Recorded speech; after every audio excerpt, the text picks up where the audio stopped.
நாமத்துக்கு மகிமை உண்டாதாக. 10 மாதங்கள் நாம் கடந்து வந்திருக்கிறோம். ஒரு நாள் 2 நாளில் இந்த 25வது வருஷம் நம்ம ஆரம்பத்தில் எப்படி ஆரம்பிக்கும் அப்படின்னு நமக்கு தெரியும். ஆனால் இந்த 10 மாதங்கள் கர்த்தர் நம்ம கண்மணி போல காத்து வந்தார். இந்த மாதம் என்ன நமக்கு செய்தி கொடுத்துருக்காருன்னா, என்ன வாக்குத்தத்தம் கொடுத்தாரு? உன் பேரை பெருமைப்படுத்துவேன், நீ ஆசீர்வாதமாக இருப்பாய். இது சாதாரண ஆசீர்வாதம் கிடையாது. இது ஆபிரகாமுக்கு கர்த்தர் கொடுத்த ஆசீர்வாதம். இந்த நாளில் நம்ம அதை சுதந்திரித்தவர்களாக இத்தனை நாட்கள் நம்ம கடந்து வந்து தேவன் நம்மை நன்மையினாலும் கிருபையினாலும் முடிசூட்டின தேவனை நான் நன்றி செலுத்துகிறேன். ஆதியாகமம் 8ஆம் அதிகாரத்தில் இந்த 10ஆம் மாதத்தை குறித்து ஒரு விளக்கம் இருக்குது. அந்த விளக்கத்தை நான் எப்பயுமே இந்த தெரிஞ்ச நாள்லேருந்து நான் அதை கடைப்பிடிச்சிக்கிட்டே வருவேன். அந்த 10ஆம் மாதம் முதல் தேதியில் நோவா காலத்தில் அந்த வெள்ளம் வடிய ஆரம்பித்தது, அந்த தண்ணீர் வடிய ஆரம்பித்தது. அது வரைக்கும் நோவா அந்த பேழைக்குள்ளே எவ்வளவு ஒரு நிம்மதி இழந்தவராக, இது எப்போ வெளியே வருவோமோ அப்படின்ற ஒரு சூழ்நிலையில் இந்த 10ஆம் மாதம் முக்கியத்துவப்படுத்தப்பட்டு ஆதியாகமம் 8ஆம் அதிகாரத்தில் கொடுக்கப்பட்டிருக்குது. அதில் என்னென்னா, இந்த 10ஆவது மாதம் முதலாம் தேதியில் மலை சிகரங்கள் காணப்பட்டதாம். அப்போ கொஞ்சம் கொஞ்சமாக தண்ணி வடிஞ்சு அந்த 30ஆம் தேதி வரும்போது அது அப்படியே எல்லாம் வடிய ஆரம்பிச்சிருச்சு. ஒரு நம்பிக்கைக்கு உரிய ஒரு காரியம். இந்த நாளில் நமக்குள்ள எத்தனையோ காரியங்கள், நம்மளுடைய ஆசீர்வாதம், நம்மளுடைய ஜெபங்கள், நம்மளுடைய விண்ணப்பங்களை தடை செய்து கொண்டிருந்தாலும் இந்த 10ஆம் மாதம் அது விலகி தான் ஆக வேண்டும். இந்த 10ஆவது மாதத்தில் அது விலகிறத நம்ம பார்ப்போம். அநேக சாட்சிகள் இன்றைக்கி உங்களுக்குள்ளே இருக்குது, நீங்கள் சொல்லாமல் இருக்கலாம். ஆனாலும் இந்த 10ஆவது மாதத்தில் தேவன் இடைப்பட்ட ஒரு மாதம். ஏன்னா கொடுத்த வாக்குத்தத்தம், நான் உன்னை பேரை பெருமைப்படுத்துவேன், நீ ஆசீர்வாதமாக இருப்பாய். இது நம்மளுடைய வார்த்தை கிடையாது, இது கர்த்தருடைய வார்த்தை. இது நடந்து தான் நம்ம வாழ்க்கையில் தீர வேண்டும். அத்தகைய வாழ்க்கையில் நம்ம இன்னமும் இந்த வார்த்தையை நம்ம உச்சரித்து சொல்லி சொல்லி சொல்லி வாய்நாள் அறிக்கையிட்டு நம்ம பண்ணும்போது கர்த்தர் இன்னும் அநேக சாட்சிகளை எழுப்புவார். இன்னும் 2 மாதங்கள் இருக்குது. என்னென்ன பெண்டிங் இருக்கோ, என்னென்ன ஜெபங்கள் இன்னும் கேட்கப்படாமல் இருக்கோ, எல்லா ஜெபத்தையும் கர்த்தர் அங்கீகரித்து இந்த டிசம்பர் மாதம் பரிபூர்ண ஆசீர்வாதத்தோடு நம்மளை நிரப்புவார் என்பதில் சந்தேகமே கிடையாது. எத்தகைய சூழ்நிலையாக இருந்தாலும் கர்த்தர் கையில் ஒப்புக்கொடுங்க, வார்த்தையை சொல்லுங்கள். நீங்கள் சொல்லியிருக்கிறீங்க, இது உங்கள் வார்த்தை ஆண்டவரே அப்படின்னு சொல்லி நம்ம கேட்கும்போது ஆசீர்வாதத்துக்குள்ள நம்ம கண்டிப்பாக நம்ம கடந்து வருவோம். நாம் ஒரு நிமிஷம் தலைகளை தாழ்த்தி நாம் ஜெபிப்போமாக. தகப்பனே, இந்த நாளுக்காக மக்கள் நன்றி செலுத்துகிறோம். இந்த நாளில் நாங்கள் வெவ்வேறு தேவைகளோடு எதிர்பார்ப்போடு ஆண்டவரே நன்றி அறிதலோடு நம்முடைய சமூகத்தில் நாங்கள் வந்திருக்கிறோம். சுவாமி, எங்களை நம்முடைய கருத்தில் ஒப்புக் கொடுக்குறோம். இந்த நாள் கேட்குற வார்த்தைகள் எங்களை பலப்படுத்தட்டும். எங்கள் ஆவிக்குரிய ஓட்டத்தில் ஆண்டவரே எங்கள் பரம அழைப்பில் நாங்கள் பங்குள்ளவர்களாக மாற உதவி செய்யுங்க. இயேசு கிறிஸ்துவின் வல்லமையுள்ள நாமத்தை கொண்டு ஜெபிக்கிறோம் ஜீவனுள்ள நல்ல சுவாமி. ஆமீன், ஆமீன். நம்ம எடுத்துக்கொள்வோம். யோவான் 3ஆம் அதிகாரம் 16ஆம் வசனத்தை எடுத்து வாசிப்போம். தேவன் தம்முடைய ஒரே பேரான குமாரனை விசுவாசிக்கிற எவனோ அவன் கெட்டு போகாமல் நித்திய ஜீவனை அடையும்படிக்கு அவரை தந்தரளி இவ்வளவாய் உலகத்தில் அன்பு கூர்ந்தார். இந்த வார்த்தையில் நம்ம எடுத்துக்கொள்வோம். இவ்வளவாய் அன்பு கூர்ந்தார். இதை முதல்ல நம்ம எடுத்துக்கலாம். இவ்வளவாய் அன்பு கூர்ந்தார் அப்படிங்கிற ஒரு வார்த்தையை குறித்து நம்ம தியானிப்போம். அதுக்கு அடுத்து விசுவாசிக்கிறவன் எவனோ, இதை குறித்து நம்ம அடுத்தது பார்ப்போம். 3வதாக நித்திய ஜீவனை குறித்து நம்ம பார்க்க போகிறோம். இப்படியாக இந்த வசனத்தை நம்ம 3 பகுதியாக பிரித்து நம்ம பார்க்கிறோம். இப்போ நம்ம எடுத்துக்கிட்டால் முதல் இதில் இவ்வளவாய் அன்பு கூர்ந்தார், இவ்வளவாய் அன்பு கூர்ந்தார் அப்படின்னு சொல்லும்போது தேவன் தம்முடைய ஒரே பேரான குமாரனை, எத்தனை பிள்ளைங்க? 10 பிள்ளைன்னு சொல்லலை, ஒரே பேரான குமாரனை, ஒரே பேரான குமாரனை அப்படின்னு சொல்லி இந்த வசனம் ஆரம்பம் இப்படியே இருக்குது. இப்போ நம்ம வாழ்க்கையில் பார்க்கும்போது, இப்போ எங்கள் வீட்டிலலாம் பார்த்தா 3 பிள்ளைங்கள்லாம் நான் தான் கடைசி பிள்ளை. எனக்கு முன்னாடி ஒரு அண்ணன் ஒரு அக்கா இருக்காங்க. இதுதான் நம்ம செட்டப்பு, குடும்ப செட்டப். இதில் பார்த்தா கடைசி பிள்ளைனால ரொம்ப செல்லம் உங்களுக்கு, நீங்கள் ரொம்ப உங்களை செல்லமாக வச்சுருப்பாங்க அப்படின்னு நினைக்கலாம். நான்லாம் செல்லம்லாம் கிடையாது. எங்கள் அண்ணனுக்கு தான் ரொம்ப செல்லம். ஏன்னா அவங்க ஒரு ஆம்பளை பையன் சொல்லிட்டு எங்கள் அம்மா என்ன பண்ணுவாங்க, ரொம்ப அப்படியே உயிரே விடுவாங்க. அவனுக்கு என்னென்னா அடிக்கடி சிக்காவான், எல்லா சிக்கும் இறந்து போயிடுவான் அப்படிங்கிற அளவுக்கு பயங்கரமான காரியமாக தான் இருக்கும். ஆனால் அந்த மாதிரி நேரத்துலலாம் எங்கள் அம்மா ஒரு பொருத்தனை பண்ணாங்க. ஐயருக்கு 1000 வருஷம், ஐயருக்கு 1000 வருஷம்னா சிஎஸ்ஐயில் என்ன சொல்லுவாங்க, ஐயருக்கு படித்தவங்க, அதாவது இந்த பிடி படிக்கிறவங்களுக்கு ஐயர்னு தான் சொல்லுவாங்க, போதகரை. அது மாதிரி இப்போ எங்கள் அம்மா ஒரு பொருத்தனை பண்ணாங்க. இன்றைக்கி 63 வயசு, இன்ன வரைக்கும் ஆண்டவர் இன்னமும் சிக்னஸ் தான், ஆனால் உயிரோடு ஆண்டவர் வச்சுருக்காரு.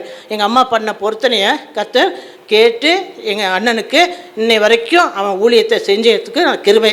கிட்டத்தட்ட ஒரு 30-35 வருஷமாக அவன் ஊழியம் செஞ்சிட்ருக்கிறான், ஜீவனை கொடுத்துருக்கிறான். இன்ன வரைக்கும் சரீர பிரச்சனை இருந்து கொண்டு தான் இருக்குது. அப்போ 3 பிள்ளைங்க அப்படின்னா ஒரு பிரச்சனை கிடையாது. இதே போல் ஒரு பாஸ்டர் குடும்பம், அவங்க பெண்டிகாஸ்ட் சர்ச்சில் அவர் நல்ல ஒரு லீடிங் பாஸ்டர். அவருக்கு 3 பொம்பளை பிள்ளைங்க. இந்த 3ஆவது பிள்ளை ரொம்ப உயிருக்கு போராடுற மாதிரி சிக்னஸ் வந்துருச்சு. ராத்திரி நேரம் வெளியே தூக்கிட்டு போக முடியல, வாகனங்கள் கிடையாது, மருத்துவங்க வசதி கிடையாது. அந்த மாதிரி நேரத்தில் அந்த பிள்ளைக்கு கடைசி தருவாயில் வந்துருச்சு. அப்படியே இழுத்து கொண்டு இருக்குது, உயிர் போயிடும், கஷ்டப்படுது. அந்த பிள்ளை மூச்சு விட முடியாமல் கஷ்டப்படுது. அப்போ அவங்க 2 பேரும் பார்க்குறாங்க, கொஞ்சம் நேரத்தில் அந்த பிள்ளை செத்து போயிடும் அப்படின்னு சொல்லிட்டு ரொம்ப வருத்தத்தோடு அவர் என்ன பண்ணார், அந்த பிள்ளைய கையில் தூக்கி இப்படி மேலே அப்படி காட்டி, ஆண்டவரே இந்த பிள்ளைய நீங்கள் தான் கொடுத்தீங்க, நீங்களே எடுத்துக்குங்க, ரொம்ப கஷ்டப்படுது, இந்த கஷ்டத்தை என்னால் பார்க்க முடியல, என்னால் தாங்க முடியல, நீங்கள் என்ன பண்ணுங்கள், இந்த பிள்ளையை நீங்கள் எடுத்துக்குங்க ஆண்டவரே அப்படின்னு சொல்லி அவர் அப்படியே ஜெபம் பண்ணுறாரு. அப்படியே கண்ணெலாம் தண்ணி ஊற்றுது அவருக்கு. அப்போ அவங்க மனைவி விட்டாங்க, என்ன ஜெபம் பண்ணுறீங்க, கொண்டாங்க அந்த பிள்ளைய என் கையில் அப்படின்னு சொல்லிட்டு அந்த பிள்ளையை வாங்கி அவங்க அப்படியே தூக்கி, இந்த பிள்ளை நீங்கள் கொடுத்த பிள்ளை, திருப்பி இந்த பிள்ளையை நீங்கள் கொடுக்கணும், இந்த பிள்ளைக்கு ஜீவன் உண்டாகணும், எனக்கு தெரியாத ஆண்டவரே, இந்த பிள்ளை எனக்கு வேணும், 3 பொம்பளை பிள்ளைங்களையும் நான் வளர்க்கணும் அப்படின்னு சொல்லி அந்த அம்மா என்ன பண்ணாங்களாம், அந்த கையை தூக்கி அந்த பிள்ளைய வச்சு ஜெபம் பண்ணாங்களாம். அந்த கதை முடிஞ்சிச்சு. இன்றைக்கி 43 வயது அந்த பொண்ணுக்கு. நல்ல அருமையான ஒரு போதகரை கல்யாணம் பண்ணி நல்ல ஒரு பெரிய சர்ச்சை நிறுவி ஆயிரக்கணக்கான ஆத்துமாக்கள் அவங்க சபைக்கு வராங்க. அப்படியாக அவங்க ஊழியம் செய்கிறாங்க. அப்போ இந்த 3 பிள்ளைங்க, 4 பிள்ளைங்க, 10 பிள்ளைங்க இது காரியமே கிடையாது. ஆனால் நம்ம தேவனுக்கு என்ன சொல்லியிருக்காங்க, ஒரே பிள்ளை, அந்த ஒரே பிள்ளையை ஆண்டவர் எங்கே அனுப்புனார், இந்த பூமிக்கு அனுப்புனார் அப்படின்னு சொல்லி சொல்லப்பட்டிருக்கு. இந்த ஒரே பிள்ளை அப்படிங்கிறது வேதத்தில் வேறு எங்கே வருது அப்படின்னு பார்க்கும்போது நீதிமொழிகள் எடுத்துக்கலாம்.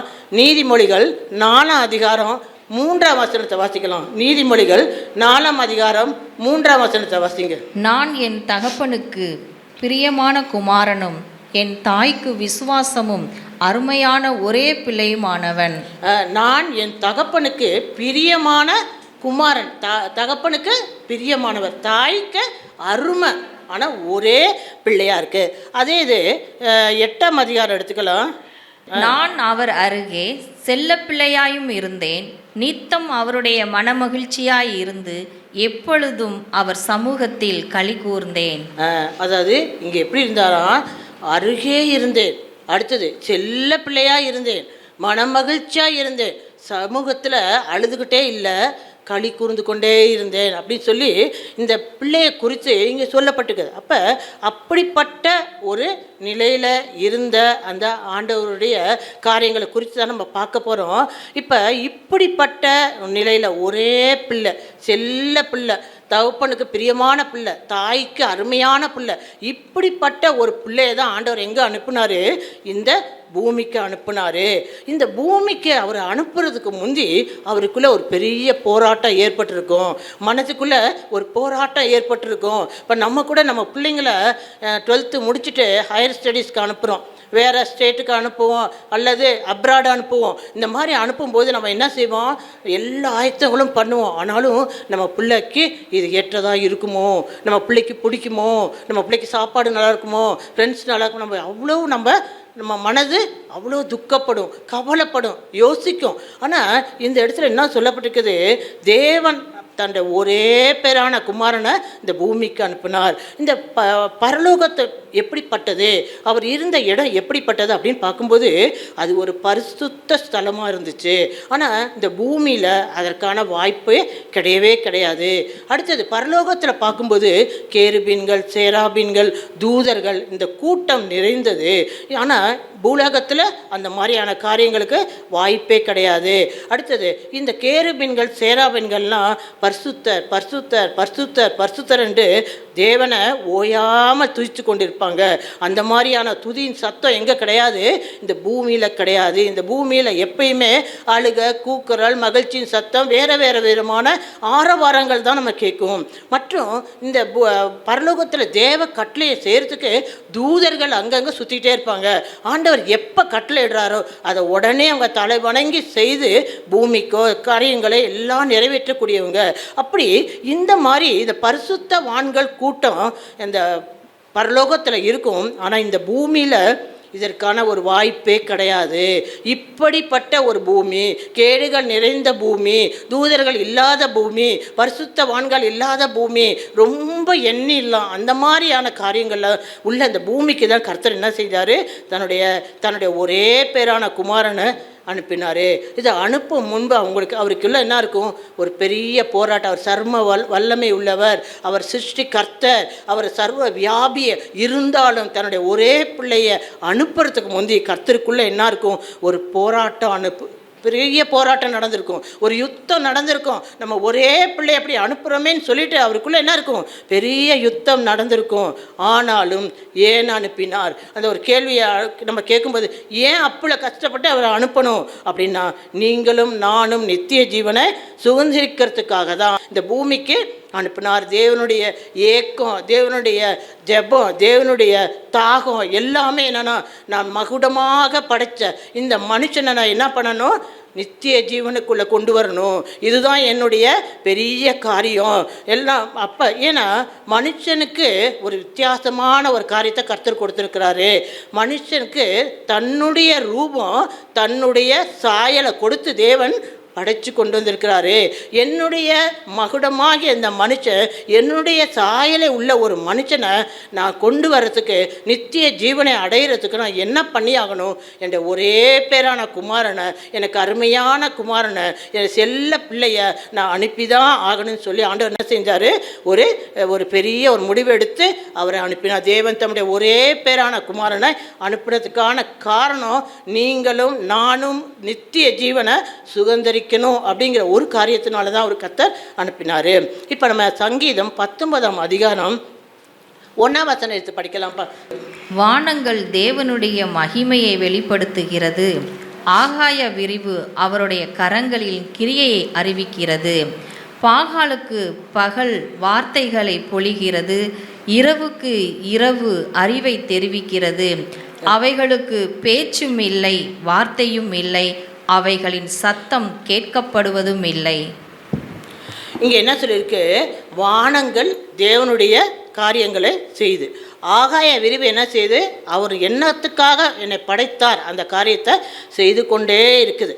அதுங்களால் என்ன செய்ய முடியாது? பேச்சு கிடையாது, வார்த்தை கிடையாது. ஆனால் தேவன் உருவாக்கி அந்த நோக்கத்தை செஞ்சு கொண்டே இருக்குது. தேவன் உருவாக்கி அந்த காரியங்களை அவர் செய்து கொண்டே இருக்குது. தேவன் நோக்கம் அறிந்து ஏன் தன்னை உருவாக்கினார், ஏன் தன்னை உருவாக்கினார் அப்படிங்கிறத அதுங்க என்ன செய்து, இன்று வரை வானமும் செய்து பூமியும் தனக்குரிய காரியங்களை செய்து கொண்டே தான் இருக்குது. சூரியன் வருது, சந்திரன் வருது, நட்சத்திரங்கள் வருது. இது ஒரு நாள் நான் லீவ் போட்டேன், நான் போகிறேன், எனக்கு கொஞ்சம் ரெஸ்ட் வேணும் சொன்னதே கிடையாது. அதெல்லாம் தேவனுடைய படைப்பு. அவைகளை எல்லாம் கரெக்டாக செஞ்சு கொண்டிருக்கு. ஒவ்வொரு நாளும் செஞ்சு கொண்டிருக்குது, இடைவிடாமல் செஞ்சு கொண்டிருக்குது. யாருடைய கட்டளையும் அது எதிர்பார்க்காம அவைகள் எல்லாம் செஞ்சு கொண்டிருக்கு. ஆனால் இந்த மனுஷன் எப்படிப்பட்டவனாக இருக்கிறான்? மனுஷனை அப்படியா இருக்கிறான்? அவன் சுயநீதியை சார்ந்தவனாக இருக்கிறான், சுய விருப்பத்தை சேர்ந்தவனாக இருக்கிறான். தான் என்ன செய்யணும், தான் என்ன செய்யக்கூடாது அப்படிங்கிறத அறியாமலா என்ன செய்யறான்? சொந்த முடிவை எடுத்து தன் சுய புத்தியின் மேலே சாய்ந்து காரியங்களை செய்து கொண்டிருக்கிறான். அதனால என்ன உண்டாகுதுன்னா, ஒரு கெட்டு போற நிலைமை, தேவனுடைய நித்திய ஜீவனை அடைய முடியாத ஒரு நிலைமைக்குள்ள அவன் கடந்து வருகிறான். இதை நிறைவு செய்யணும். மனுஷன் சுய ஓட்டத்தை ஓடி இந்த நித்தியத்தை எழுந்து போகக்கூடாது அப்படிங்கிற ஒரு காரணத்தினால தேவன் என்ன செய்தாரு? தன்னுடைய ஒரே பேரான குமாரனை அனுப்பி இந்த மனுஷனுடைய சிந்தையெல்லாம் மாற்றி தன்னுடைய ராஜ்யத்தில் அவங்களை சேர்க்கும்படியான ஒரு காரியத்தை செய்தார். இதற்கு நம்ம ஒரு உதாரணமாக நம்ம எடுத்துக்கொள்ளும் பார்க்கும்போது யோனாவை எடுத்துக்கொள்ளலாம். யோனா புத்தகத்தில் நம்ம பல காரியங்களை பார்க்கலாம். என்ன காரியங்களை பார்க்கலாம்னாக்க, பெருங்காற்று அடித்தது, பெருங்காற்று வந்துச்சு, கடலில் பெரிய கொந்தளிப்பு ஏற்படுச்சு, பெரிய மீனை ஏற்படுத்தினார் யோனாவை விழுங்க. அப்புறம் மீனுக்கு கட்டளை கொடுத்தார், மீன் என்ன செஞ்சுச்சு, யோனாவை விழுங்கியதை நம்ம பார்க்குறோம். அதற்கப்புறம் ஒரு ஆமணக்கு செடியை, நினிவேக்கு போயிடுறான். இப்போ ஆமணக்கு செடியை முளைக்க பண்ணுறாரு. ஆமணக்கு செடி நிமித்தம் யோனாக்கு ரொம்ப சந்தோஷமாக இருக்குது. அடுத்த நாளே ஒரு பூச்சியை அனுப்ப, நீ எல்லா ஆமணக்கு செடியும் எல்லா இலையும் காலி பண்ணு அப்படின்னு சொல்லி பூச்சியை அனுப்பிவிடுறாரு. அந்த பூச்சி போய் என்ன செய்யுது, எல்லாத்தையும் அழிச்சு விடுது. அப்போ இவைகள் எல்லாமே ஒரு உயர்தினைன்னு சொல்ல முடியாது. எல்லாமே ஆறறிவு உள்ளதா? கிடையவே கிடையாது. பெருங்காற்று, கடல் கொந்தளிப்பு, பெரிய மீன், ஆமணக்கு செடி, பூச்சி, இதை எல்லாமே என்னன்னாக்க ஒரு சாதாரணமாக தேவனுடைய படைப்பு. ஆனால் அவைகள் எல்லாம் கீழ்ப்படியுது. அவைகள் எல்லாம் கர்த்தருடைய வார்த்தை கீழ்ப்படிந்து என்ன ஆண்டவர் கட்டளையிட்டாரோ அதை செய்து முடிக்குது. ஆனால் இந்த யோனா என்ன பண்ணுறான், ஒரு கலக பயணத்தை மேற்கொள்கிறான். எதை மேற்கொள்றான், கலக பயணத்தை. தேவனுக்கு பிரியமில்லாமல் நீ தர்ஷீஷுக்கு போய் நினிவேக்கு போன்னு சொன்ன ஆள் தர்ஷீஷுக்கு போய் தேவனுக்கு ஒரு கலக பயணத்தை மேற்கொள்கிற ஒரு மனிதனாக அவன் காணப்படுறான். அப்படி இருக்கும்போது நம்ம தேவனுக்கு விரோதமாக நம்ம செய்யும்போது எல்லா காரியம் செய்யும்போதும் நம்ம சாயல், அவருடைய ரூபம், இவைகளை நாம் இழக்க நேரிடுகிறது. நாம் ஏன் நம்ம முன்னாடி போற இல்லை, நம்மளால் இது பண்ண முடியல அப்படின்னா நம்முடைய தேவனுடைய சாயலையும் அவருடைய ரூபத்தையும் நம்ம இழந்து போனோம் அப்படின்னு தான் நம்ம சொல்லலாம். ஆனால் அதே நேரத்தில் தேவன் இரக்கமுள்ளவர், அன்புள்ளவர். அவர் சமூகத்தில் ஆண்டவரே என்னை மன்னிங்க, நான் தவறு செஞ்சுட்டேன், எனக்கு நான் நம்ம கீழ்ப்படையும் போது ஆண்டவர் என்ன செய்கிறாரு, மீண்டும் நம்மளை ஆசீர்வாதத்தை பெற்று அந்த நித்திய ஜீவனுக்குள்ளே நம்ம கடந்து போகும்படியான ஒரு கிருபையை அவர் தரக்கூடியவராக இருக்கிறார். இப்போ முதல் காரியம் பார்த்தோம், தேவன் தம்முடைய ஒரே பேரான குமாரனை இவ்வளவாய் அன்பு கூர்ந்தார். இந்த காரியங்கள் எல்லாம் நம்ம குறித்து பார்த்தோம். அதுக்கு அடுத்தது பார்க்கும்போது விசுவாசிக்கிறவன் எவனோன்னு சொல்லி ஒரு கேள்விக்குறியை போட்டு வச்சிருக்கு.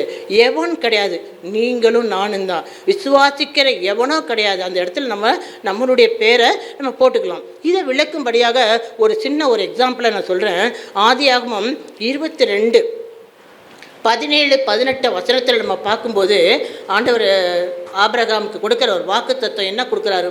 22 ஆதியாகமம் 22:17-18. நான் உன்னை ஆசிர்வதிக்கவே ஆசிர்வதித்து உன் சந்ததியை வானத்து நட்சத்திரங்களைப் போலவும் கடற்கரை மணலைப் போலவும் பெருக பண்ணுவேன் என்றும் உன் சந்ததியார் தங்கள் சத்துருக்களின் வாசல்களை சுதந்திரித்துக் கொள்வார்கள் என்றும் நீ என் சொல்லுக்கு கீழ்ப்படிந்தபடியினால் உன் சந்ததிக்கு பூமியில் உள்ள சகல ஜாதிகளும் ஆசிர்வதிக்கப்படும் என்றும் என் பேரில் ஆணையிட்டேன் என்று கர்த்தர் சொல்லுகிறார் என்றார். நீ என் சொல்லுக்கு கீழ்ப்படிந்தபடியா இந்த ஆசீர்வாதம் உனக்கு உண்டு. வாக்குறுதினா என்ன, ப்ராமிஸ், ஓத்து. ஆண்டவர் சொல்லிட்டாரு, அவனுக்கு செய்வேன்ப்பா, கண்டிப்பாக செய்வேன்ப்பா அப்படின்னு சொல்லி ஆண்டவர் சொல்லிட்டார். ஆனால் 17 அதே ஆதியாகமம் 17:1 வசனத்தை எடுத்து படிக்கலாம். ஆபிரகாம் 99 வயதான போது கர்த்தர் ஆபிரகாமுக்கு தரிசனமாகி, நான் சர்வ வல்லமை உள்ள தேவன், நீ எனக்கு முன்பாக நடந்து கொண்டு உத்தமனாயிரு.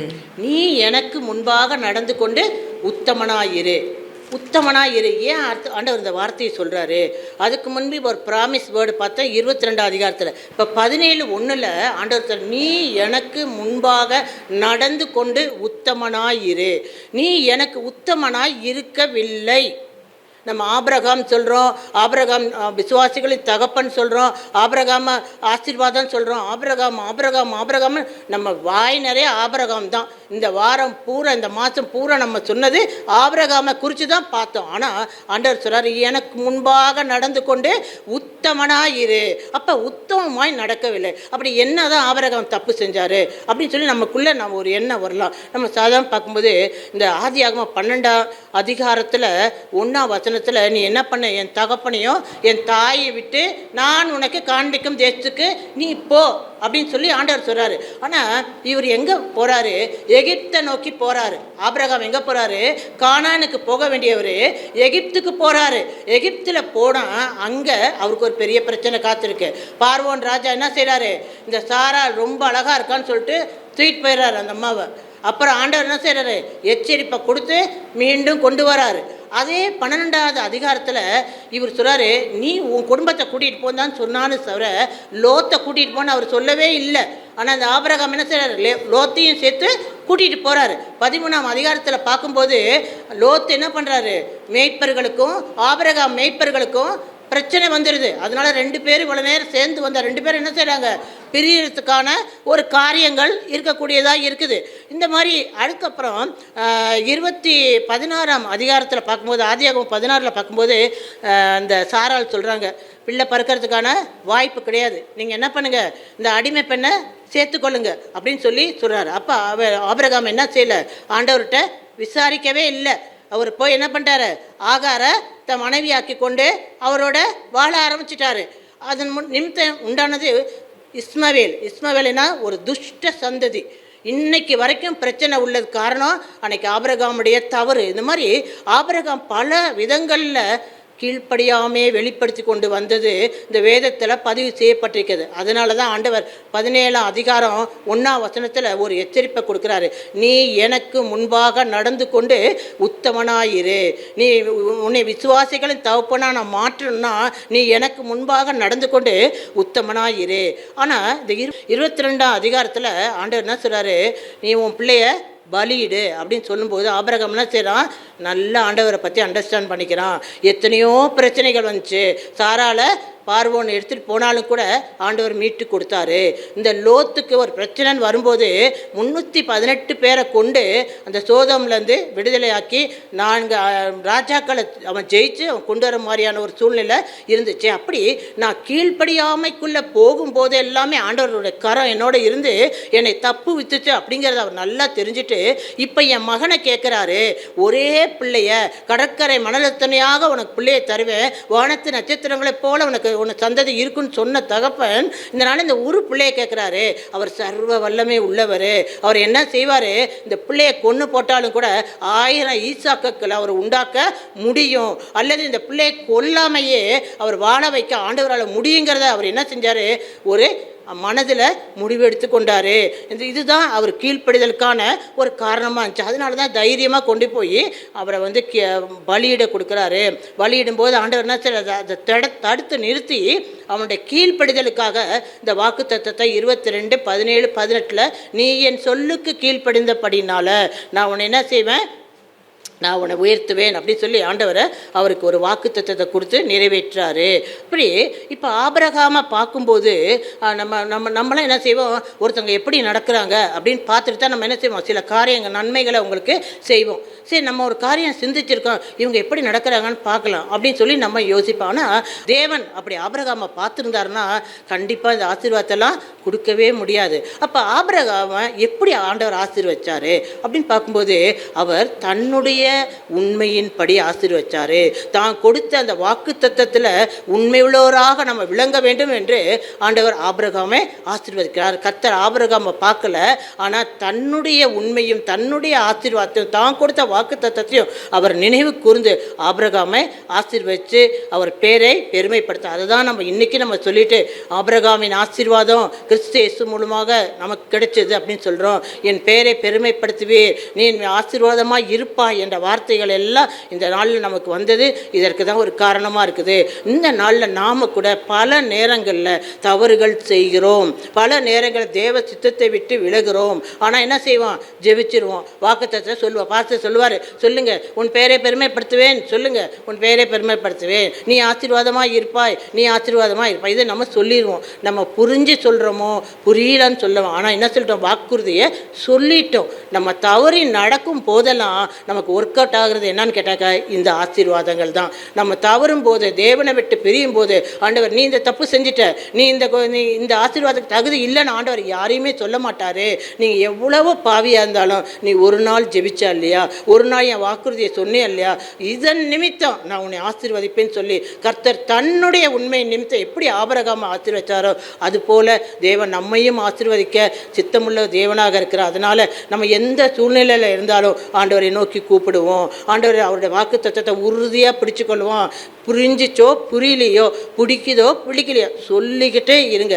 எப்போ எப்போ பிரச்சனை அப்பெல்லாம் ஆண்டவர் நம்மளை ஓடி வந்து விடுதலை ஆக்கக்கூடிய தேவனாக இருக்கிற. மாற்றத்தை கொண்டு வர்றது நம்மளுடைய சுயம் கிடையாது, தேவனுடைய வல்லமை நமக்குள்ளே இறங்கும். அது நமக்குள்ள மாற்றத்தை உண்டு பண்ணுமே தவிர நம்மளால் சுயமாக எந்த காரியத்தை எடுத்து செய்யவே முடியாது.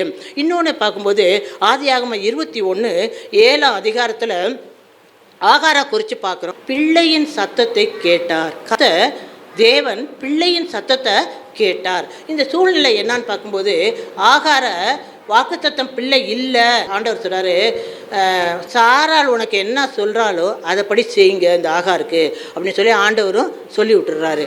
ஏன் அப்படி ஆண்டவர் சொல்கிறாருன்னா, ஆண்டவரை கேட்டுட்டு ஆகார சேரல ஆபிரகாம். அதனால் இப்பயும் நீ அவர் என்ன சொல்கிறாலோ அதுபடி நீ நடந்துக்க அப்படின்னு சொல்லி ஆண்டவர் என்ன செய்கிறாரு, கழட்டி விட்டார். இவரும் என்ன பண்ணிட்டாரு, இந்த ஒரு துருத்தி தண்ணியில் கொடுத்து நீ போ அப்படின்னு சொல்லி ஆகாரை அனுப்பி விட்டார். அவள் என்ன செய்கிறா, அந்த பெயர்செபா வனாந்தரத்தில் அந்த பிள்ளையை வச்சுக்கிட்டு அலைஞ்சிக்கிட்டு இருக்கிறா அப்படின்னு சொல்லி வேதத்தில் பார்க்குறோம். இப்போ தண்ணி தீர்ந்து போகுது, இப்போ ஒரு வழியே கிடையாது, இப்போ இறந்து போகிறது ஒரு காரியம் மட்டும்தான் அப்படின்னு சொல்லி நம்ம நினைக்கலாம். ஆனால் ஆண்டவர் என்ன செய்கிறாரு, பிள்ளையின் சத்தத்தை கேட்டார் அப்படின்னு சொல்லி போட்டிருக்கு. ஆகாரும் என்ன புலம்பியிருப்பாங்களா புலம்பியிருக்க மாட்டாங்களா? கண்டிப்பாக புலம்பியிருப்பாங்க. ஆகார் சத்தத்தை கேட்டார் அப்படின்னு சொல்லி அங்கே பிள்ளையின் சத்தத்தை கேட்டார். ஏன் ஆண்டவர் பிள்ளையின் சத்தத்தை கேட்டார்? இந்த ஆகார் ரொம்ப நல்லவங்களா? சாராளுக்கும் பிடிக்காம போச்சு, ஆபிரகாமும் பிடிக்காது போச்சு, கடைசியில் பிள்ளையோட துரத்தி விடுற அளவுக்கு வந்தாங்க. ஆனாலும் கர்த்தர் தூதன் இறங்கி வராரு.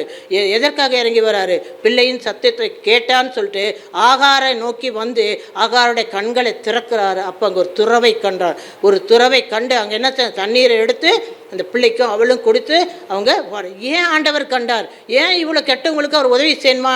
நம்ம நிறைய நேரம் நினைக்கிறோம், நம்ம கெட்டவெல்லாம் வாழ்ந்துட்டு இருக்காங்க, ஆண்டவர் அறியாமல் இருக்கிறவங்களாம் வாழ்கிறாங்க. நம்ம கோயிலுக்கு போகிறோம், ஜெபிக்கிறோம், உபவாசிக்கிறோம், சோத்திர பலிகளை படிக்கிறோம், வேதத்தை படிக்கிறோம், ஒன்றுமே பிரயோஜனமே இல்லைங்க. அப்படி சொல்லக்கூடாது. கர்த்தர் நம்மளை அறிந்தவராக இருக்கிறார். நம்மளுக்காக அவர் வெயிட் பண்ணிக்கிட்டே இருக்கிறார். இன்றைக்கி வருவான் என் பிள்ளை, நாளைக்கு வருவான்னு சொல்லிட்டு எப்படி கெட்ட குமாரனுடைய தகப்பனார் எந்த பிரதிபலிப்பும் இல்லாத சூழ்நிலையில் வெயிட் பண்ணிகிட்டே இருக்கிற மாதிரி ஆண்டவர் நமக்காக வெயிட் பண்ணார். பிள்ளையின் சத்தத்தை கேட்டார். ஏன் பிள்ளையின் சத்தத்தை கேட்டார் அப்படின்னு பார்க்கும்போது, ஆபிரகாம் வாக்குத்தத்தம் பண்ணப்பட்டவன், அவனுடைய வித்து இஸ்மவேலாக இருக்குது. அதனால தேவன் என்ன செய்கிறாரு, இஸ்மவேலை நேத்தர்னா. இஸ்மவேல் சாதாரண ஆள் கிடையாது. ஆகார் புறஜாதி பெண்ணாக இருந்தாலும் கூட அவள் ஆபிரகாமுடைய வித்துக்குரிய இஸ்மவேலை சுமந்ததுனால கர்த்தர் என்ன செய்கிறாரு, பிள்ளையின் சத்தத்தை கேட்டு இறங்கி வந்து துறவை கொடுத்து அவனை உயிரோடே காத்து அவனை பெரிய ஜாதியாக்கினார் அப்படின்னு சொல்லி நம்ம பார்க்குறோம். இப்போ நம்ம ரெண்டாவது காரியம், தேவன் தம்முடைய ஒரே பேரான குமாரனை விசுவாசிக்கிறவனோ அவன் கெட்டு போகாமல் நித்திய ஜீவனை அடையும்படிக்க அவரை தந்தருளி இவ்வளவாய் உலகத்தில் அன்பு கூர்ந்தார். நம்ம நித்திய ஜீவனை குறித்து பார்க்க போகிறோம். நித்திய ஜீவனை குறித்து பார்க்கலாம். நித்திய ஜீவன் இதை அடையணும், இந்த நித்திய ஜீவன் எனக்கு வரணும், எனக்கு கிடைக்கணும் அப்படிங்கும்போது நம்ம என்ன செய்யலாம்? கால்நடையாக நடந்து போகிறாங்க, சும்மா நடக்க மாட்டாங்க, விரதம் இருப்பாங்க, காலில் செருப்பு போட மாட்டாங்க, ஒரு புடவையை கட்டிக்குவாங்க, அதுக்குன்னு ஒரு பாசி மணி கழுத்தில் போட்டுக்குவாங்க, போட்டுட்டு கூட்டமாக நடந்து போவாங்க. அவங்களுடைய எண்ணங்கள் என்ன? அன்னைக்கு போனால் என்னுடைய பாவம் நீங்கும், நான் கடவுளினைய மன்னிப்பார் அப்படிங்கிற ஒரு எண்ணம். சிலவங்க என்ன செய்வாங்க, பலியிடுவாங்க, பலியிடுதல். சிலவங்க என்ன, கோடிக்கணக்கான அன்னதானம் செய்யலாம், இந்த அநாத பிள்ளைங்களுக்கு போய் உதவி செய்யலாம், இந்த முதியோர் இல்லத்துக்கு உதவி செய்யலாம் அப்படின்னு சொல்லிட்டு பல விதத்தில் போய் எப்படியாவது நமக்கு நித்திய ஜீவன் கிடைக்கணும் அப்படின்னு சொல்லி முயற்சி செய்வாங்க. ஆனால் இவைகள்லாம் கிடையாது. ஆனால் ஒரே வழி என்னான்னு பார்க்கும்போது இயேசு கிறிஸ்துவனுடைய ரத்தம் தான். இயேசு கிறிஸ்துவனுடைய ரத்தத்தை நம்ம சுமந்தவர்களாக ஒவ்வொரு நிமிஷமும் பாவ மன்னிப்பை நம்ம ஆண்டவருடைய ரத்தம் சகல பாவங்களை நீக்கி சுத்திகரிக்க. நாம் தவறுவது இயற்கை, மனிதராகிய நாம் தவறுவது நிமிஷத்துக்கு நிமிஷம் நமக்கு போராட்டத்தை பிசாசு கொடுத்துக்கிட்டே இருப்பான். அதில் தவறுவது நமக்கு இயற்கை. ஆனால் அதே நேரத்தில் ஆண்டவரே நம்முடைய ரத்தத்தினால கழுவினை சுத்திகரிங்க அப்படின்னு சொல்லும்போது நம்மளுடைய பாவமெல்லாம் கர்த்தர் நிவர்த்தி செய்து நம்ம நித்திய ஜீவனுக்குள்ள அவர் அனுப்பக்கூடியவராக இருப்பார். ஒரு மனுஷனுக்குள்ள ஆவி, ஆத்மா, சரீரம், இந்த 3 முக்கியமான காரியங்கள் கடந்திருக்குது. இந்த சரீரத்தை என்ன பண்ணுவாங்க, மறித்து போனான்னு கொண்டு போய் மண்ணுக்குள்ளே போட்டு புதைச்சிருவாங்க. இந்த ஆவி இருக்கே, ஆவி அதை கொடுத்த தேவனுக்கிட்ட அந்த ஆவி கடந்து போயிடும், நம்ம ஜீவன் வந்து கடந்து போயிடும். ஆனால் இந்த ஆத்துமா என்ன பண்ணும், நித்திய ஜீவனை நோக்கி இது கடந்து போகக்கூடியதாக இருக்குது. நித்திய ஜீவனை நோக்கி இது கடந்து போகாது, ஒரு பிரகாசமான ஒரு ஒளிவுள்ள ஒரு இடமா இருக்கும். அந்த இடத்தை நோக்கி அது கடந்து போகுது. அப்போ அதற்கு என்ன அவசியம்னா, அப்படி நம்மளுடைய ஆத்மா தேவனை நோக்கி கடந்து போகணும், நித்திய ஜீவனை நோக்கி கடந்து போகணும். அப்படின்னா தேவனுள்ள நம்ம உறவு ஐக்கியம் எப்பயுமே நமக்குள்ளே ஸ்ட்ராங்காக வச்சுக்கிட்டே இருக்கணும். அந்த ஸ்ட்ராங்காக இருக்கும்போது நம்மளுடைய ஆத்மா எங்கே செய்யும், தேவனை நோக்கி நம்ம கடந்து போகக்கூடியதாக இருக்கும். அப்படி நம்ம இல்லை, நம்ம காரியங்கள் சில சரியில்லை, ஆத்மா ஒரு மரணமான ஒரு ஆத்மாவாக இருந்தால் அதை நித்திய ஆக்கினைக்குள்ளே கடந்து போகக்கூடியதாக இருக்குது. அது நம்ம கையில் தான் இருக்குது. இந்த பூமியில் வாழ்கிற இந்த நாட்களில் நாம் எப்படி நம்ம வாழ்கிறோம் இதை நிர்ணயிக்கக்கூடியது தான் இந்த காரியமாக இருக்குது. ஆனால் சில காரியங்கள் என்ன செய்யும், நம்மளுடைய தேவனோடு இருக்கிற உறவை துண்டிக்கக்கூடியதாக இருக்குது. அப்படி நம்ம துண்டிக்கப்படும் போது நமக்கும் தேவனுக்கும் உள்ள உறவே இல்லாமல் அற்று போகும்போது நம்ம நித்திய ஜீவனை இழந்து போகக்கூடியவங்களாக நம்ம இருக்கிறோமே. அதனால தான் இந்த மாதிரி நம்ம இழந்து போகக்கூடாது இந்த பூமியில். அப்படிங்கிறதுக்காக தான் தேவன் என்ன செய்ய, தம்முடைய ஒரே பேரான குமாரனை அவர் எடுத்துக்கணும், நமக்காக இந்த பூமிக்கு தந்துடலாம். அது பூமிக்கு மிகவும் சமாதானமாக இருந்தாலும் கூட பூமி அதற்கு உகந்ததா அப்படிங்கிறது ஒரு பெரிய கேள்வி தான் இருந்துச்சு. பலியிடுறதுக்காக மலைக்கு கொண்டு போகிறாரு, கொண்டு போயிட்டு கத்தியை ஓங்குறாரு. அப்போ ஆண்டவர் சொல்கிறாரு, பிள்ளையாண்டான் மேலே உன் கையை போடாத அப்படின்னு சொல்லி ஆண்டவர் என்ன சொல்கிறாரு, தடுத்து நிறுத்தினார். ஆனால் இங்கே தேவன் தம்முடைய ஒரே பேரான குமாரனை பலியிட்ட போது யாருமே தடுத்து நிறுத்தலை. அவரும் இந்த பாத்திரம் என்னை விட்டு நீங்கி போனால் போகட்டும்னு சொல்லி ஆண்டவர் கதறி அழுகிறாரு.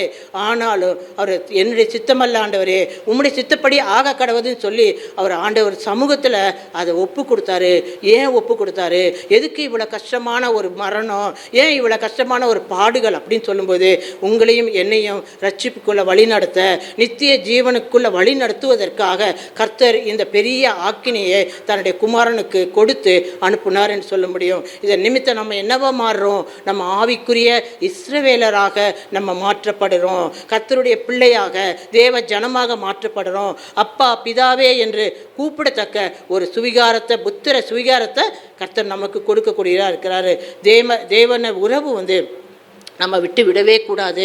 அப்படி நம்ம வாழும்போது நமக்கு என்ன கிடைக்கும், எக்கால சத்தம் என்னைக்கு தேவனுடைய வருகை, ரகசிய வருகை இருக்குதோ அந்த நாளில் எக்கால சத்தம் நம்ம காதுகளில் துணிக்கும். நம்ம என்ன செய்வோம், மறுரூபமாக்கப்பட்டு தேவனோடு நம்ம கடந்து போகிற வாழ்க்கையை சொல்லுவோம். இந்த நாளில் நம்ம சொல்லும்போது எக்கால சத்தம் ஆண்டவருடைய இரண்டாம் வருகைனால எல்லாமே பயந்துக்கிறீங்க. ஐயோ நம்ம ரெடியாகவே இல்லையே, இப்போ போய் ஆண்டவர் வந்துட்டாங்க, இந்த வீடை கொஞ்சம் கட்டி முடிச்சுக்கிட்டு இருக்கிறேன், இந்த வீடு கட்டி முடிச்சுட்டு கிரகப்பிரவேசம் நடந்த பிறகு வந்தால் கொஞ்சம் பரவாயில்லையே அப்படின்னு சொல்லி நம்ம நினைப்போம். சிலவங்க வாலிப பிள்ளைங்க இந்த கல்யாணம் ஆகணுமே, இந்த கல்யாணத்துக்குள்ளே ஆண்டவர் வந்துட்டாருன்னா நம்ம கல்யாணமே ஆகாமல் போயிருமே, ஐயோ பெரிய தடையாக இருக்குது. சிலவங்க பிள்ளை பிறக்க போகுது, என்ன பிள்ளை பிறக்குது, கொஞ்சம் ஒரு பிள்ளையை கையில் தூக்கி வளர்த்துக்கலாமே.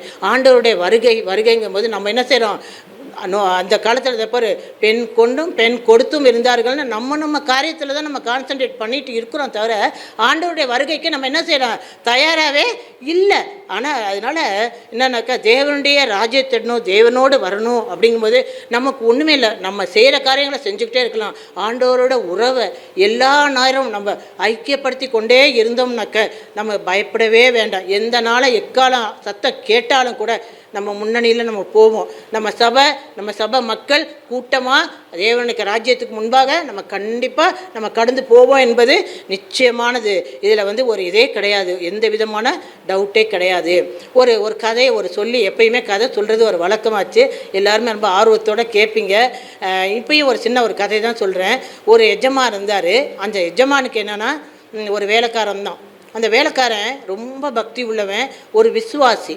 அந்த வேலைக்காரனுடைய நோக்கமெல்லாம் இந்த எஜமானுடைய இருதயத்தில் ஆண்டவரை நான் என்ன பண்ணணும், விதைக்கணும். இதுதான் என்னுடைய நோக்கம். எஜமானுடைய இருதயத்தில் ஆண்டவரை வைக்கணும், இதுதான் என்னுடைய காரியம் அப்படின்னு சொல்லிட்டு அவன் என்ன பண்ணுவான். அவன் ஆனால் கடினமான மனுஷன், சும்மா இருடா அப்படின்னு சொல்லி திட்டிகிட்டே இருப்பான். இவன் வசனத்தை சொல்லுவார், பாட்டை சொல்லுவார், நடந்த கதையை சொல்லுவார், சாட்சியை சொல்லுவார், எல்லாத்தையும் கதை மாதிரி கேட்டு சரி வேறு எதாவது பேச எப்போ பார்த்தாலும் கடவுள் கடவுள் கடவுள்ன்ட்டு அப்படின்னு சொல்லி அந்த எஜமா என்ன பண்ணுவார், இந்த வேலைக்காரன்ட்ட கடிஞ்சு கொண்டுக்கிட்டே இருப்பார்.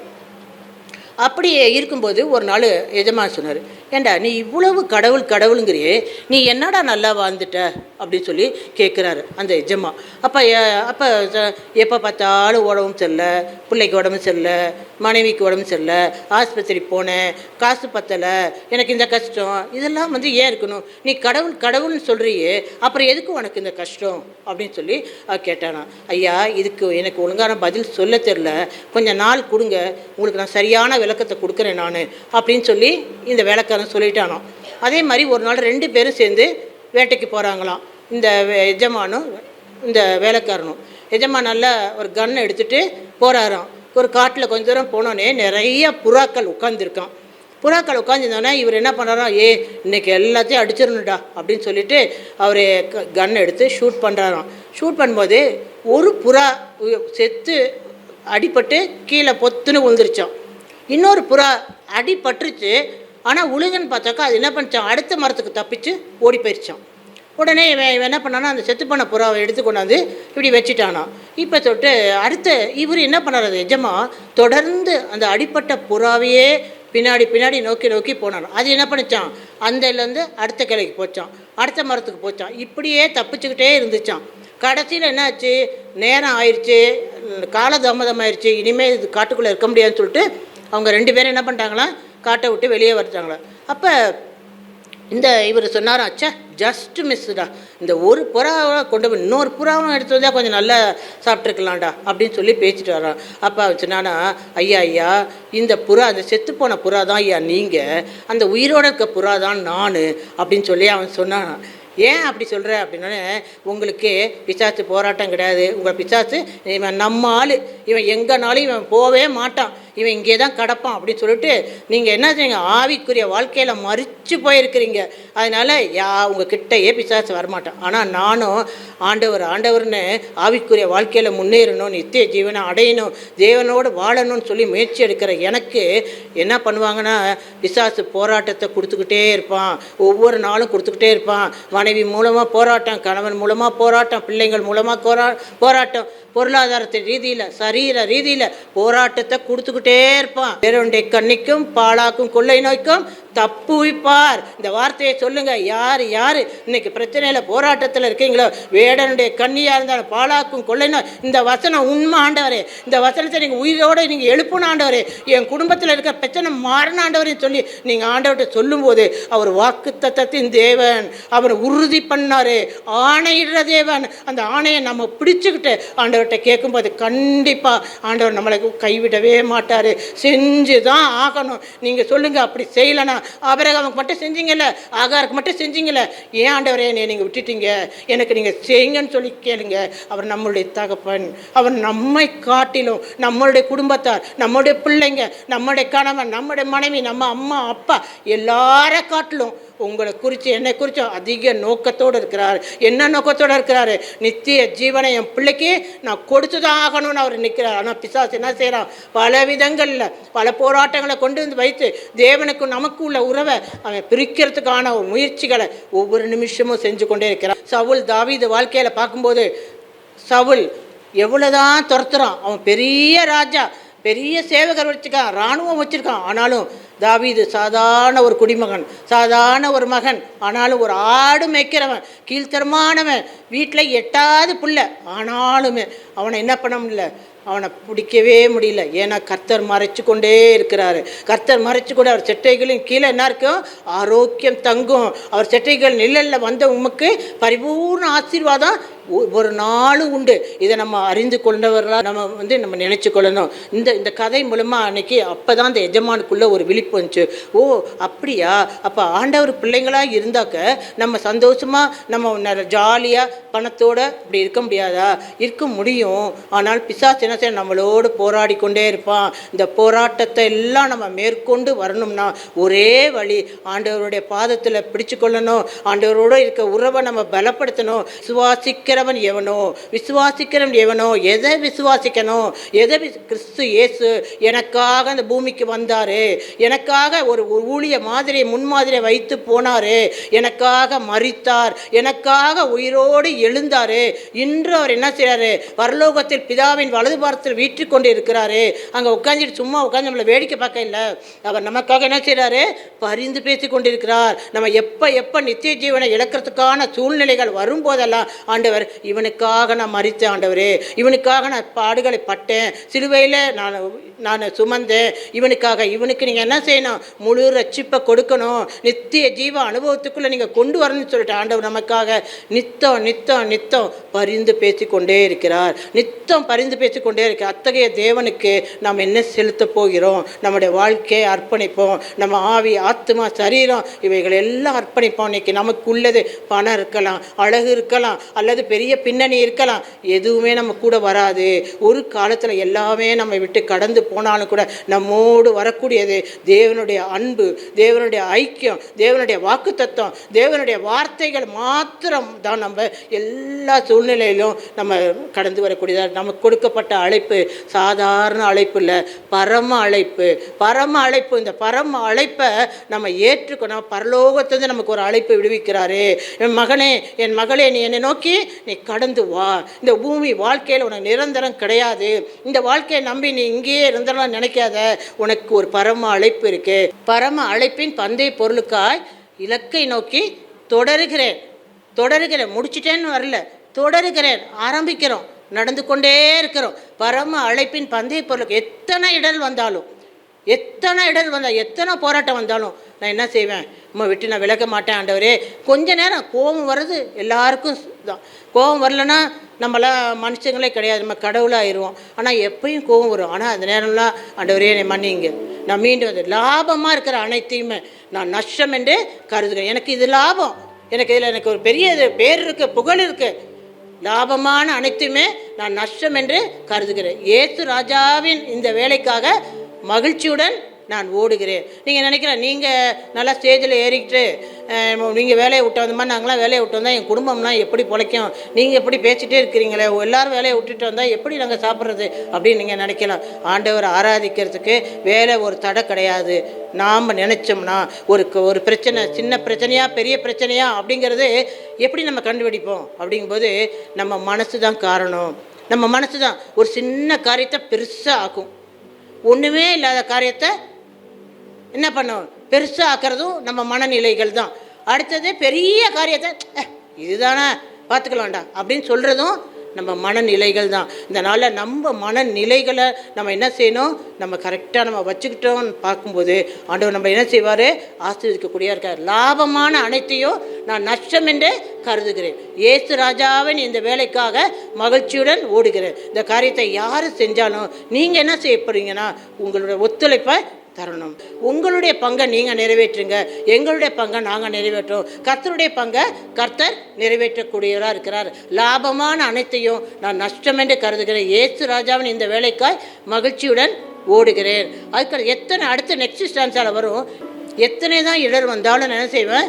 என் ஓட்டத்தை நான் ஓடுவேன் அப்படின்னு சொல்லி நம்ம இந்த நாளில் நம்ம முடிவெடுப்போம். கர்த்தருடைய சமூகத்தில் தேவன் தம்முடைய ஒரே பேரான குமாரனை கொடுத்துருக்கிறார். நமக்கெல்லாம் என்னது அப்படிப்பட்ட இது கிடையாது. நமக்கு 3 பிள்ளைங்க 4 பிள்ளைங்க இருக்கிறாங்க. ஒரு பாஸ்டர் இருந்தார். அந்த அம்மா இன்றைக்கி நான் சொன்னேன், அவங்க இறந்து போகிற சூழ்நிலையில் இன்றைக்கி 43 வயது நிரம்பி இருக்காங்க. அவங்க சொல்கிறாங்க, அவங்க சொன்ன சாட்சி, சொந்த சாட்சி அது. ஏன் அவங்க அப்பா அப்படி உங்களை ஒப்பு கொடுத்தாங்க அப்படின்னு சொல்லி அவங்க நல்ல ஆனால் அவங்க அம்மாட்ட கேட்டிருக்காங்க. அப்பா அவங்க சொன்னார், அவர் உனக்கு தான் கடவுள் 3 பிள்ளையை கொடுத்துருக்காருல்ல, இந்த பிள்ளை போனால் என்ன, இன்னும் 2 பிள்ளையை நீ வளர்த்து நீ உன் ஆசையை நிறைவேற்றிக்க அப்படின்னு சொல்லி அவர் நல்லா ஆன பிறகு அவங்க அப்பா சொன்னாராம். அதுபோல் சூழ்நிலைகள் இன்றைக்கி நமக்குள்ளே நடந்தாலும் கூட தேவன் நினைச்சார் தம்முடைய ஒரே பேரான குமாரனை இந்த பூமிக்கு அனுப்புனதுங்கிறது எவ்வளோ பெரிய தியாகம் அப்படிங்கிறத உணர்ந்து நம்ம வாழணும். எத்தனை இடர்கள் வந்தாலும் விசுவாசத்தில் நிலைச்சிருக்கணும். இந்த புறா போல் ஒரு அடியை வாங்கிட்டு அந்த எஜமானுடைய எதிர்பார்ப்பு என்ன, இந்த புறா எப்படியாவது அடுத்த அடி போட்டோன்னா அது செத்து விழுந்துரும் அப்படின்னு. ஆனால் என்ன, தொடர்ந்து அது என்ன பண்ணுது? தன்னுடைய முயற்சியை ஓடிக்கிட்டே இருக்குது. பிசாசும் என்ன செய்யறா? தொடர்ந்து தன்னுடைய முயற்சியை எடுத்துக்கொண்டே இருப்பான். ஆனாலும் வெற்றி கிடைக்கிறது கர்த்தருடைய பிள்ளைகளுக்கு மாத்திரம்தான் என்றைக்குமே வெற்றி கிடைக்கும்.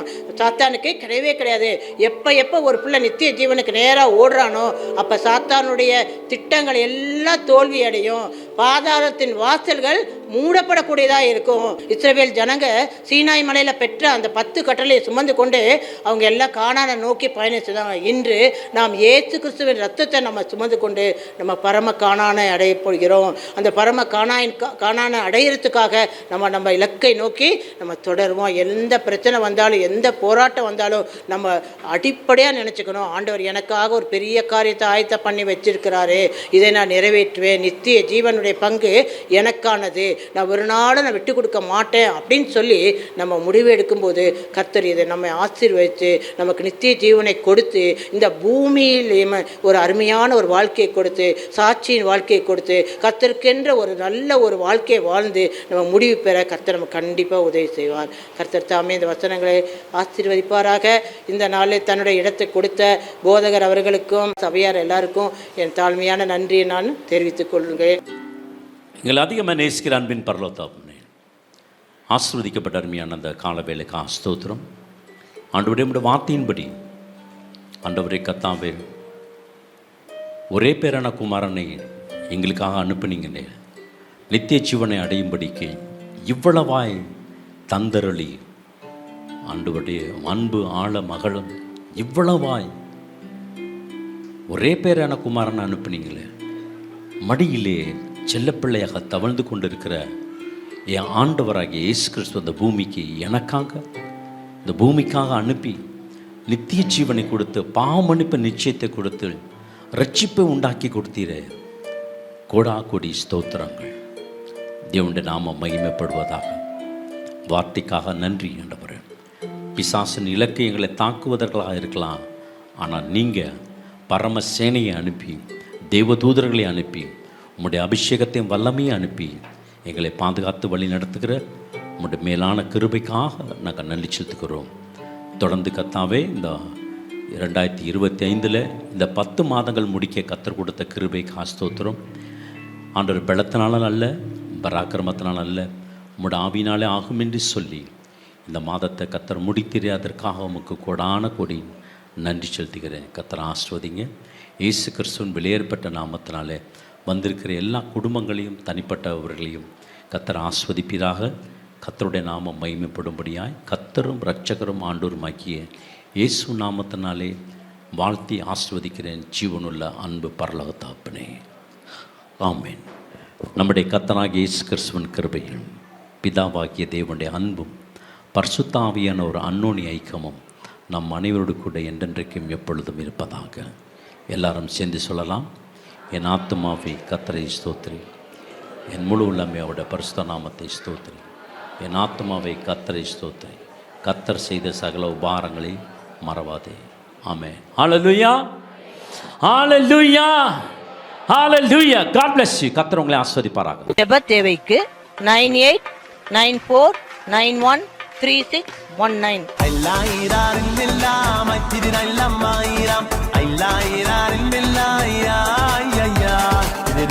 எல்லாரும்